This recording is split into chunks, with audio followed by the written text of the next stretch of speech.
എല്ലാവർക്കും നമസ്കാരം. എല്ലാവർക്കും നമ്മുടെ പുതിയൊരു വീഡിയോയിലേക്ക് സ്വാഗതം. അപ്പം ഇന്ന് ചെയ്യുന്നത് രാവിലത്തെ ബ്രേക്ക്ഫാസ്റ്റും ഉച്ചക്കത്തുള്ള ലഞ്ചുമാണ് കേട്ടോ കാണിക്കുന്നത്. അപ്പം നമുക്ക് വീഡിയോ ഒന്ന് കണ്ടു നോക്കിയാലോ. അപ്പം അതിന് വേണ്ടിയതാ ദോശയാണ് കേട്ടോ. രാവിലെ ദോശയും സാമ്പാറാണ് കേട്ടോ. അപ്പോൾ നമ്മുടെ വിറകടുപ്പിൽ ദോശ ചുടുകയാണ്.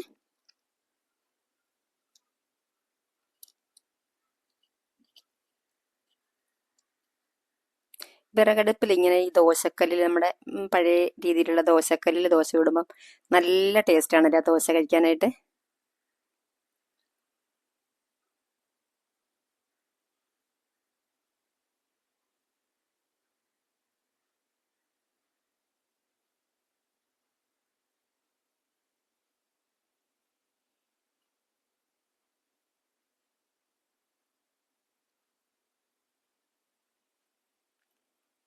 അപ്പോഴത്തെ ദോശയൊക്കെ ചുട്ടു തീർന്നു. ഇനി സാമ്പാർ കേട്ടോ. സാമ്പാർ ഇന്നലത്തെ സാമ്പാർ ഉണ്ടായിരുന്നേ, അത് നന്നായിട്ടൊന്ന് ചൂടാക്കി എടുക്കണം കേട്ടോ. അപ്പോൾ അത് അടുപ്പിലേക്ക് വെച്ചിട്ട് ഒന്ന് ഇളക്കിയെടുക്കുകയാണ്.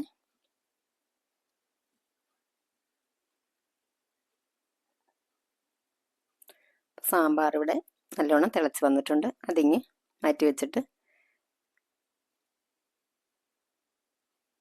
ചോറ് ഞാൻ വെച്ചിട്ടുണ്ടായിരുന്നു കേട്ടോ. അടുപ്പിൽ തിളച്ചുകൊണ്ടിരിക്കുകയാണ്. ആ സമയത്താണ് പിന്നെ ദോശ ചുട്ടത് കേട്ടോ. അപ്പോൾ അതാ ഇനി നമ്മൾ ബ്രേക്ക്ഫാസ്റ്റ് കഴിക്കുകയാണ് കേട്ടോ.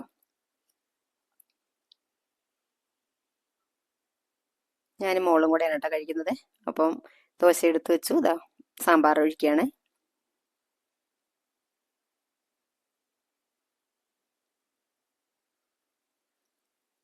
പിന്നെ ഇഡ്ഡലിപ്പൊടി ഇതും കൂടെ കൂട്ടി കഴിക്കുമ്പോൾ നല്ല ടേസ്റ്റ് തന്നെയാണ് കേട്ടോ.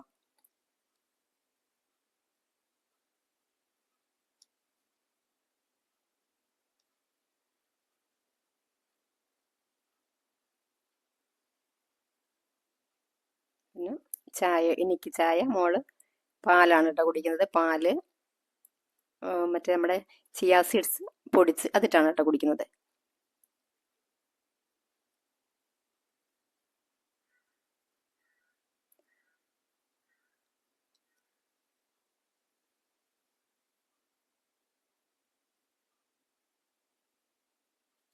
അപ്പം നമ്മൾ കാപ്പി കുടിയൊക്കെ കഴിഞ്ഞിട്ട് ഞാൻ ആദ്യം തന്നെ ഊണിന് വേണ്ടി ചെയ്യുന്നത് കപ്പയാണ് കേട്ടോ. കപ്പ അരിഞ്ഞ് ഇവിടെ നമ്മുടെ ഈ ട്രിവാൻഡ്രം സ്റ്റൈലിലോട്ട് ഇങ്ങനെയാണ് കപ്പ കൂടെ ചോറിൻ്റെ കൂടെ കഴിക്കുന്നത്. നമ്മുടെ ഈ ഏരിയയിലെ കാര്യമാണ് കേട്ടോ പറയുന്നത്. പക്ഷെ എനിക്ക് അത്ര താല്പര്യമില്ല. ചോറിൻ്റെ കൂടെ കപ്പ കഴിക്കാനായിട്ട് ഇഷ്ടമില്ല കേട്ടോ. കപ്പ മാത്രം ഒരു നേരം വയറ് നിറച്ച് കഴിക്കുക, അങ്ങനെയാണ് നമ്മുടെ ഒരു രീതി, അങ്ങനെയാണ് കേട്ടോ. അപ്പോൾ ഇവിടെ ഇങ്ങനെ ആയതുകൊണ്ട് ഞാൻ കുറച്ച് കപ്പ ഒന്ന് വെക്കുകയാണ്. മിക്ക ദിവസങ്ങൾ അങ്ങനെ വെക്കാറുണ്ട്. വളരെ കുറച്ചേ വെക്കുള്ളൂ. ഇതാ കണ്ടോ, കുറച്ചേ ഉള്ളൂ. ഇതിങ്ങനെ അപ്പോൾ വെന്തു. ഇനി ഇതൊന്ന് ഊറ്റിയെടുക്കാണ് കേട്ടോ.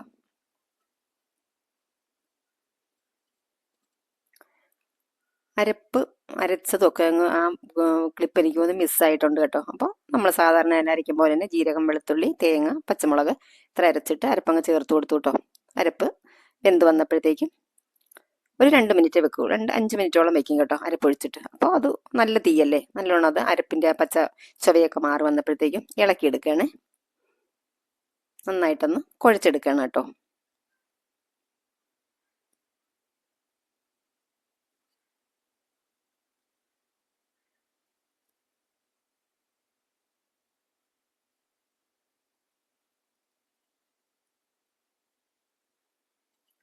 അപ്പോൾ കപ്പ ഇവിടെ റെഡിയായി. ഇതിപ്പോൾ ഇന്നലത്തെ മീൻ കറിയാണ് കേട്ടോ.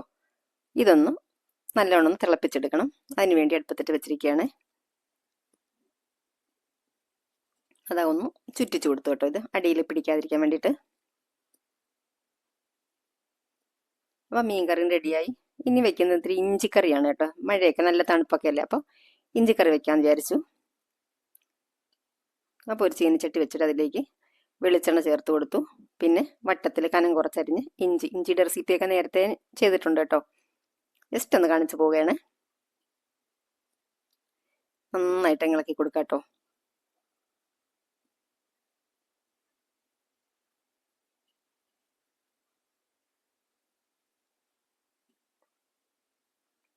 ഇത് ഇഞ്ചിയുടെ ഫ്രൈ ആയി വന്നിട്ടുണ്ട്. ഇനി നമുക്കിത് എണ്ണയിൽ നിന്ന് കോരിയെടുക്കാം.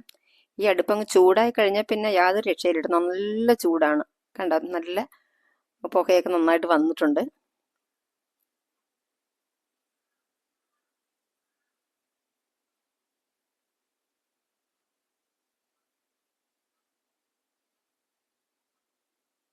പിന്നെ അതേ എണ്ണയിലേക്ക് തന്നെ കുറച്ച് ചെറിയ ഉള്ളി കനം കുറച്ച് വട്ടത്തിലരിഞ്ഞ് ചേർത്ത് കൊടുത്തു. നന്നായിട്ട് ഇളക്കി കൊടുക്കണേ. അപ്പോൾ അത് ഈ നമ്മൾ വറുത്ത് വെച്ച ഇഞ്ചി ഒന്ന് നിരത്തി വെച്ചെടുക്കണം, പൊടിച്ചെടുക്കാൻ വേണ്ടിയിട്ട്. ഉള്ളി ഇതാ ഇങ്ങനെ ഇത്രയും ഫ്രൈ ആയി വന്നപ്പോഴത്തേക്ക് കുറച്ച് പച്ചമുളക് അരിഞ്ഞു കൊടുത്ത് അതും കൂടെ ചേർത്ത് കൊടുത്തു.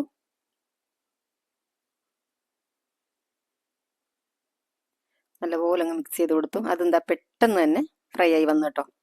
അപ്പം അതും എനിക്ക് കോരിയെടുക്കുകയാണ്.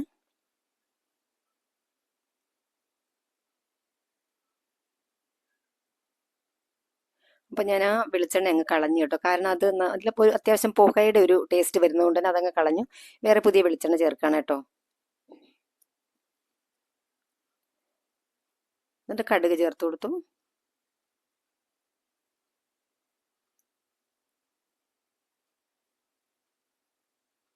വറ്റൽമുളകും കറിവേപ്പിലയും ചേർത്ത് കൊടുത്തു. നന്നായിട്ട് ഇളക്കി കൊടുത്തു. ഇനി ഇതിലേക്ക് ഞാൻ ഈ ചേർക്കുന്നത് ചില്ലി പേസ്റ്റാണ് കേട്ടോ. ഞാൻ ഇവിടെ വീട്ടിലുണ്ടാക്കി വെച്ച കുറച്ച് ചില്ലി പേസ്റ്റ് ഇരിക്കുന്നുണ്ടായിരുന്നേ. അപ്പം ഞാനൊന്ന് ചേർത്ത് നോക്കിയതാണ്. കുറച്ച് ചിലപ്പോൾ ഒരു പക്ഷേ അത് ഫ്രിഡ്ജിലാണെങ്കിലും കേടാകാനുള്ള ചാൻസ് ഉണ്ടെന്ന് വിചാരിച്ചിട്ട് ഞാൻ ചേർത്ത് നോക്കിയതാണ് കേട്ടോ. അപ്പോൾ പ്രത്യേകിച്ച് എനിക്ക് രുചി കൂടുതലായിട്ടും കുറവായിട്ടും തോന്നിയില്ല, നോർമലായിട്ട് തന്നെയാണ് തോന്നി കേട്ടോ. അപ്പം അതിൻ്റെ കൂടെ കുറച്ച് മഞ്ഞൾപ്പൊടി, മല്ലിപ്പൊടി, മുളക് പൊടി. ചില്ലി പേസ്റ്റ് ചേർത്തതിൻ്റെ ബാക്കിയാണ് മുളക് പൊടി ചേർത്തിട്ടുള്ളത് കേട്ടോ. ചില്ലി പേസ്റ്റ് ചേർത്തതുകൊണ്ട് കുറച്ച് മുളക് പൊടി ചേർത്തിട്ടുള്ളൂ. എല്ലാം കൂടെ നന്നായിട്ടങ്ങ് മിക്സ് ചെയ്തു. ഇനി പുളി പിഴിഞ്ഞ് ചേർക്കുകയാണ്. വാളംപുളി പിഴിഞ്ഞൊഴിക്കുകയാണ് കേട്ടോ.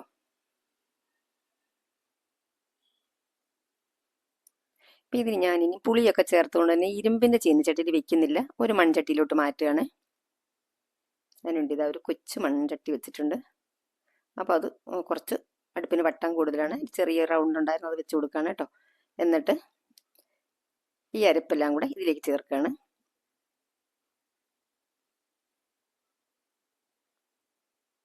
നന്നായിട്ടൊന്ന് മിക്സ് ചെയ്ത് കൊടുത്തു.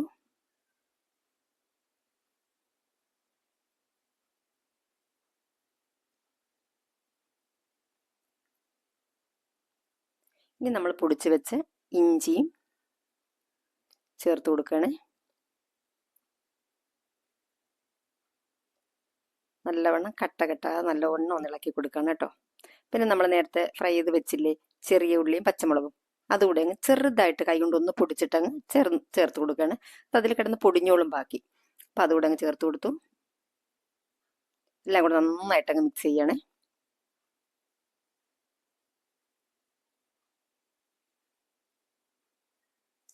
ഇനി ഇത് ഉലുവാപ്പൊടി,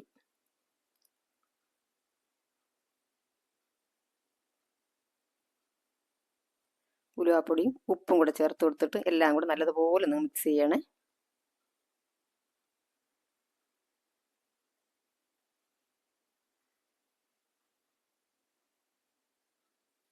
അപ്പോൾ അങ്ങ് അടച്ച് വെക്കാൻ കേട്ടോ. അപ്പോൾ അതാ ഈ അടപ്പ് പാത്രത്തിൻ്റെ ആ അടപ്പ് മൂടിയിട്ട് അവിടെ അങ്ങ് ഇളകിപ്പോയിട്ട് ആ പിടി ഇങ്ങനെ ഇളകിപ്പോരുന്നുണ്ട്. നല്ലൊരു അടപ്പായിരുന്നത്. ഞാൻ കൊണ്ടുവന്ന് കഴുകിയ സമയത്ത് തന്നെ അതിങ്ങനെ ഇളകിപ്പോരുന്നു കേട്ടോ. അപ്പോൾ ഞാനതിൻ്റെ ആ ഇളകിപ്പോയ ആ ഒരു പാർട്ട് താഴെ എടുത്ത് വെച്ചിട്ടുണ്ട് കേട്ടോ. ആ പിടി അതെന്തെങ്കിലും ചെയ്യാൻ പറ്റുമോ എന്ന് നോക്കുക, അങ്ങനെ എടുത്ത് വെച്ചാണ് കേട്ടോ. നോക്കാം, എന്തെങ്കിലും ചെയ്യാൻ പറ്റുമെന്ന് പിന്നീട് നോക്കാമെന്ന് വിചാരിച്ചു. അപ്പോൾ അതങ്ങനെ അടപ്പ് തുറക്കാനൊക്കെ ചെറിയൊരു ബുദ്ധിമുട്ടുണ്ട്. അപ്പോൾ കുറച്ച് സമയം കഴിഞ്ഞപ്പോഴത്തേക്ക് എല്ലാം കൂടെ ഒന്നുകൂടെ ഒന്ന് മിക്സ് ചെയ്ത് കൊടുക്കുകയാണ് കേട്ടോ. അടിയിലൊക്കെ പിടിക്കാതെ, നല്ല തീയാണല്ലോ.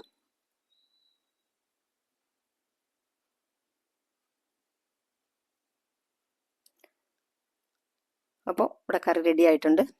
ഇഞ്ചിക്കറി ഇറക്കി വെച്ചു കേട്ടോ. ഇനി നമുക്ക് ഈ ചെറിയ വട്ടത്തിൻ്റെ ആവശ്യമില്ല, അത് മാറ്റി വീണ്ടും നമ്മുടെ ചോറ് വെച്ചിട്ടുണ്ട് കേട്ടോ. ചോറ് ഊറ്റിയെടുക്കണം. നന്നായിട്ട് ഒന്നുകൂടെ ഒന്ന് തിളച്ചിട്ട് ഊറ്റാൻ പറ്റുള്ളൂ. അപ്പം ഒന്ന് അടച്ച് വെച്ച് കൊടുത്തേ.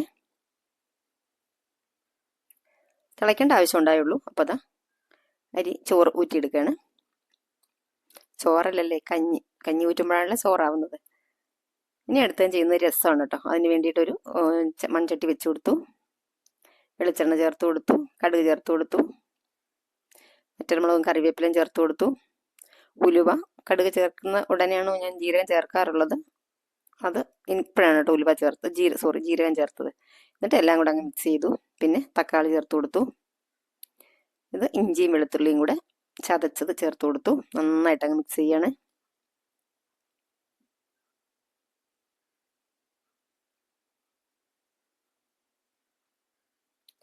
നല്ലതുപോലെ ഫ്രൈ ആയി വന്നിട്ടുണ്ട്. അപ്പോഴത്തേക്ക് മഞ്ഞൾപ്പൊടി, മല്ലിപ്പൊടി, മുളക് പൊടി, കുറച്ച് കുരുമുളക് പൊടി, കായപ്പൊടി,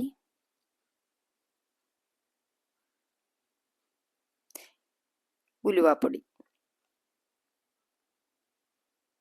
ഇത് ഇത്രയും ചേർത്തിട്ട് നല്ലതുപോലെ അങ്ങ് മിക്സ് ചെയ്യാണ്. ഈ പൊടികളുടെയൊക്കെ നല്ലവണ്ണം പച്ചച്ചൊവയൊക്കെ മാറി വരണം.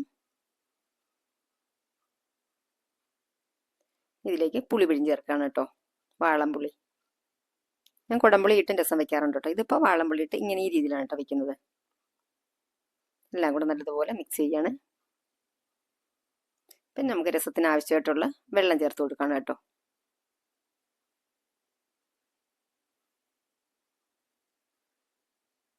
ആവശ്യത്തിനുള്ള ഉപ്പ് ചേർത്ത് കൊടുത്തു.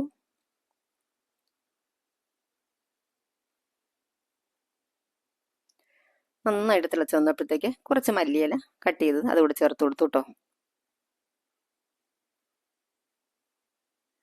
അപ്പോൾ ഒരുപാട് അങ്ങ് തിളപ്പിക്കും. നന്നായിട്ട് തിളച്ച് വരും. ഇനി ഞാൻ ചട്ടിയുടെ ചൂട് കൊണ്ട് തന്നെ കുറച്ചിരും തിളയ്ക്കും കേട്ടോ. അതുകൊണ്ട് തന്നെ തിളച്ച് തുടങ്ങുമ്പോൾ തന്നെ ഞാൻ ഇറക്കി വയ്ക്കും കേട്ടോ. ഇനി ചെയ്യുന്നത് തോരൻ ഇന്നലെ പാവയ്ക്ക തോരൻ വെച്ചുണ്ടായിരുന്നു. നമ്മുടെ പാവയ്ക്കായിരുന്നു കേട്ടോ. അപ്പോൾ അത് കുറച്ചുണ്ടായിരുന്നു, അതൊന്ന് ചൂടാക്കി എടുക്കുകയാണേ. അപൂർവം ചില ദിവസങ്ങളിലാണ് എനിക്ക് ഇതുപോലെ കറികൾ ബാക്കി വരുന്നത്. മിക്കവാറും അങ്ങനെയുള്ള ദിവസങ്ങളായിരിക്കും ഞാൻ വീഡിയോ എടുക്കുന്നത്. അപ്പോൾ അതും റെഡിയായി. ഇത് ഞാൻ എന്താ ചെയ്യുന്നറിയോ, ഞാനൊരു ചട്ടി മേടിച്ചിട്ടോ. അപ്പോൾ അതൊന്ന് മയക്കി എടുക്കുകയാണ്. ഞാൻ ഇങ്ങനെ കേട്ടോ മയക്കി എടുക്കുന്നത്. കഞ്ഞിവെള്ളം ഇങ്ങനെ വെച്ചിട്ട് 2-3 ദിവസം ഇങ്ങനെ വെച്ച് തിളപ്പിക്കും. ചിലപ്പോൾ ഈ കഞ്ഞിവെള്ളം കളഞ്ഞിട്ട് പുതിയ കഞ്ഞിവെള്ളം ചേർക്കും. അതല്ലെങ്കിൽ ഇങ്ങനെ ആ കഞ്ഞിവെള്ളം തന്നെ വെച്ച് ഇങ്ങനെ 2-3 ദിവസം തിളപ്പിച്ചെടുക്കും കേട്ടോ. അപ്പം നമ്മുടെ ഊണെല്ലാം റെഡി ആയിട്ടുണ്ട്. മീൻകറി, കപ്പ, രസം, ഇഞ്ചിക്കറി, തോരൻ. ഇതാണ് കേട്ടോ ഇന്നത്തെ വിഭവങ്ങളൊക്കെ. അപ്പം ഇത്രയേ ഉള്ളൂ. Thank you.